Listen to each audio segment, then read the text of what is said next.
Hey guys, it's Bowen here and I'm here to answer another one of your questions. So when I was looking at the questions, another one that stood out to me as one we get asked quite a lot is how do I flatten my stomach, how do I get abs, and how do I get rid of my muffin top? So basically, how do you tone up your midsection?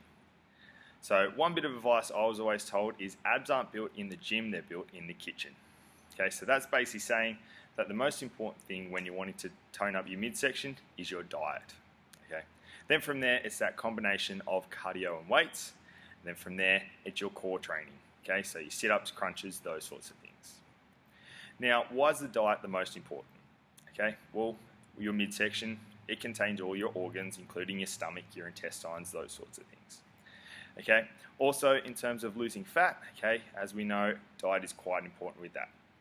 So, when you're looking at your diet in terms of your midsection, you've got to look at things that bloat you.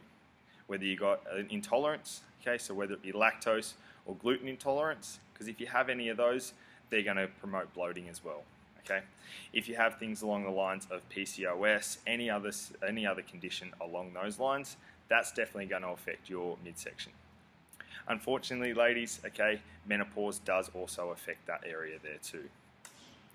Okay, now a couple things you can do to combat this is if you do have an intolerance, steer clear of those foods. Okay, be mindful of what you're putting into your body. See, I know myself, I've got a slight lactose intolerance and I've cut out a lot of meat out of my diet because I found that made me bloated. Okay, now for you, you've just got to find what works for you and what works for your body. Best thing to do with intolerances is listen to your body. Okay, see how your body's reacting. Okay, so like I said, stick away from those bloating foods. Alcohol's another one, those sorts of things. Okay, also count your calories. Now, your calories are going to be dependent on how much you train, what sort of job you have, your age, your gender, those sorts of things. Okay, so have a chat to your trainer. If you're not sure, come and ask us. We can give you a hand with that sort of thing. We can show you the ropes looking at MyFitnessPal and all those sorts of things. Now, another one, guys, is drinking enough water. I know people say they feel bloated when they don't drink enough or when they drink too much water, but honestly, it's the best thing for you. If you're getting in about 3 litres a day, you're pretty well close to right. Anything under that, you're probably a bit low. Okay, that's going to make the skin elastic. It's going to help it bounce back into place. Okay, and it's also going to give your body all the nutrients it needs, and your stomach's going to be working in the right way. Okay, now as I said, you need that combination of the cardio and the weights. Okay, they're going to change the shape of your body.